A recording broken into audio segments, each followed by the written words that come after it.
चश्मे चश्मे को कूटा गया, जिसके वजह से आंखों से खून निकल गया। मैं प्रधानमंत्री से हाथ जोड़ के रिक्वेस्ट करूंगी कि ये घटना जो एक 31 ईयर ओल्ड एक meritorious student who has cracked her medical with her own stamina and her own intelligence goes to that top and becomes a promising doctor should not be killed, or her voice should not be smothered like this.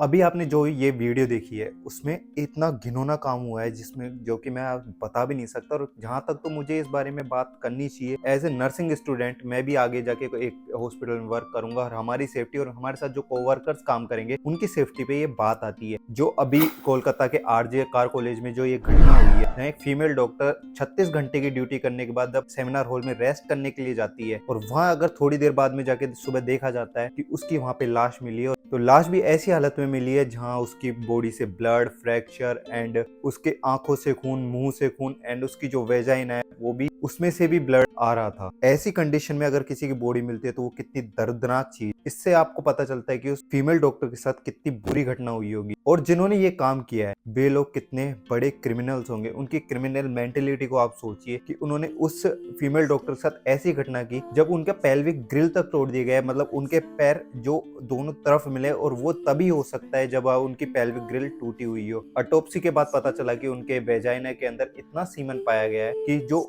एक person से अगर 2 से 3 बार भी अगर intercourse करता है तो भी उसमें इतना सीमन नहीं आ सकता, बट जो उसके फीमेल के वेजाइना में मिला है तो वो कम से कम 2 से 3 लोगों का मिल गया है, मतलब ये एक गैंग रेप है। बट फीमेल डॉक्टर की जब बॉडी सुबह मिली तब उसके परिवार वालों को बताया गया कि ये सुसाइड है। बट जैसे ही ऑटोप्सी की रिपोर्ट आई और उसमें पता चला तो एक आउटरीच सा स्टार्ट हो गया कि उस फीमेल डॉक्टर को उसी के हॉस्पिटल में ऐसा कांड करके मार दिया गया जो कि एक घिनौनी घटना थी। जो फीमेल डॉक्टर है अगर वो उसी के हॉस्पिटल में सेफ नहीं है तो आप कैसे कह सकते हो कि अगर जो अदर वुमेन्स है वो अगर बाहर सेफ नहीं है, अगर हमारे आसपास का एनवायरनमेंट ही अगर सेफ नहीं रहेगा तो वुमेन्स कैसे बाहर निकलेगी। और ये बात ऐसे ही नहीं है कि अगर सारे लोग बुरे हैं, बट जो क्रिमिनल मेंटेलिटी के लोग हैं उन लोगों को भी उन लोगों को सिखाना पड़ेगा, अच्छे से उनके दंड के प्रावधान बनाने पड़ेंगे ताकि वो इस क्रिमिनल मेंटेलिटी को छोड़ सके। आज जो कोलकाता के आरजे कॉलेज में जो कांड हुआ है उसको वो सिमिलर है हाथरस कांड एंड निर्भया कांड से, जो कि उसमें भी जो क्रिमिनल्स उनको दंड देने के लिए काफी ज्यादा टाइम लग गया,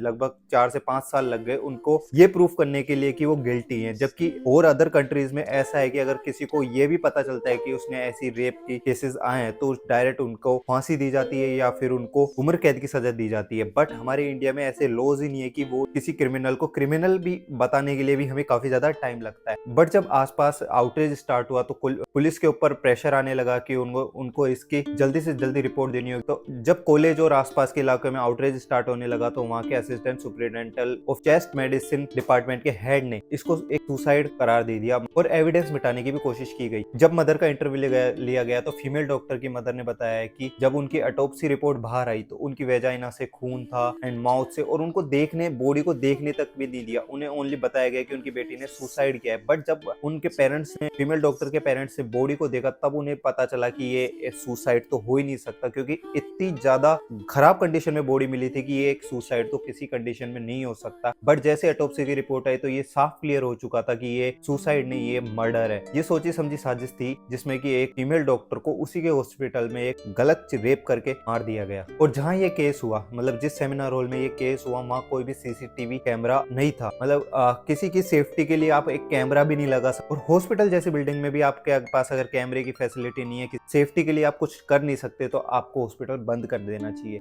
जो सुप्रीम कोर्ट है उन्होंने आदेश दिया पुलिस को कि इसको जल्दी से जल्दी सॉल्व किया जाए वरना ये केस सीबीआई को हैंडल कर दिया जाएगा। बट पुलिस ने भी इस चीज को, एविडेंस को मिटाने की कोशिश की काफी ज्यादा। इसमें आउटरीच के बाद भी उन्होंने बस एक पर्सन को अरेस्ट किया जो थे कोलकाता पुलिस के वॉलंटियर संजय रॉय। इस आदमी पर पहले से काफी ज्यादा केसेस थे तो पुलिस ने शायद इस पर्सन को बाहर लाया है ताकि ये इस चीज को डाइवर्ट कर सके, पूरे केस को डाइवर्ट कर सकते। इस पे अपनी बीवी के पर, प्रेग्नेंट वाइफ के ऊपर असोल्ट के केस है एंड काफी ज्यादा मिसबिहेव है अदर फीमेल डॉक्टर्स के साथ। एंड ये पर्सन नॉर्मली ऐसे नहीं आया, आते इसने कहा कि मुझे फांसी दे दो। मतलब पहले से ही सोची समझी साजिश थी कि उससे बुलाया जाएगा पुलिस के द्वारा। उसके सेमिनार हॉल था, वहां पे एक ब्लूटूथ हेडसेट भी मिला था पुलिस को, बट जब पुलिस ने जो सस्पेक्ट थे उनसे इस चीज को कनेक्ट, उनके फोन से ब्लूटूथ हेडसेट को कनेक्ट करने की कोशिश की गई, तो संजय रॉय है उसके फोन से कनेक्ट हो गया। बट ये कैसे हो सकता है कि आपको अचानक से वहां से हेडसेट मिलता है, आप इतनी सारी चीजें करते हो और आपके एक पर्सन पे, जबकि आपका ऑटोप्सी रिपोर्ट साफ कहती है कि जितनी मात्रा में सीमन वेजाइना से मिला है वो किसी एक पर्सन का काम नहीं हो सकता, ये ओनली गैंग रेप है, जिसको कि आपको अच्छी तरीके से बताना पड़ेगा, कि अच्छी तरीके से क्लैरिफाई करना पड़ेगा कि ये क्या चीज है। बट जो हमारी पुलिस है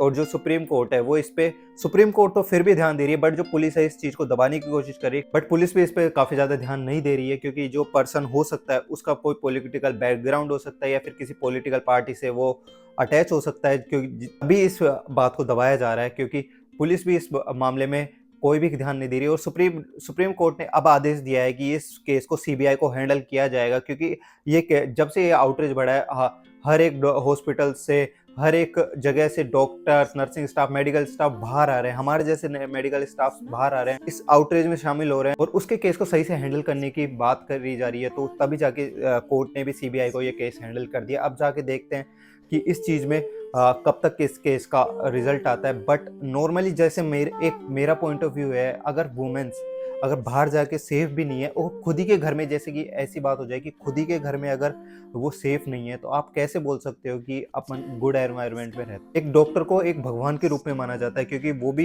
एक पेशेंट की जान बचाता है, और उसी के साथ जो मेडिकल स्टाफ होता है उनका भी सेम रोल होता है उसी चीज में।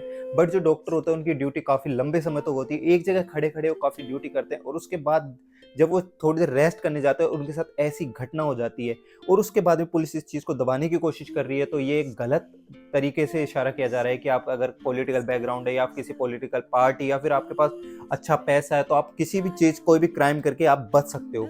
बट हम सबको मिलकर इस चीज पे आवाज उठानी ही पड़ेगी। इस चीज को लेकर आप सबको आगे आना पड़ेगा और आप सबको आवाज उठानी पड़ेगी। वुमेन सेफ्टी के बारे में क्या रूल्स बने, क्या चीज हुई है, आपको हर चीज के बारे में बात करनी पड़ेगी। वैसे मेरा इतना था नहीं कहने का, बट मैंने जो अपने दिल की चीज थी मैंने आप सबके सामने रख दी है। आगे आपकी मर्जी है, आप क्या करते हैं। एक केस मुझे पता है, शायद एक ने कहा था कि मैं रास्ते में कैब नहीं ले सकती, क्योंकि अगर मेरे साथ कुछ कांड होता है तो मैं शायद ऑटो से कूदना ज़्यादा प्रेफर करूंगी, क्योंकि जो कैब्स होती हैं उनमें लॉकिंग सिस्टम आता है जो ऑटो लॉक कर लेते हैं और उसके बाद वो खुलता नहीं है। किसी की मेंटेलिटी सोच रहे हो कितना डरती है बाहर निकलने से, और रात को जॉब करने से वुमेन्स कितना डरती है।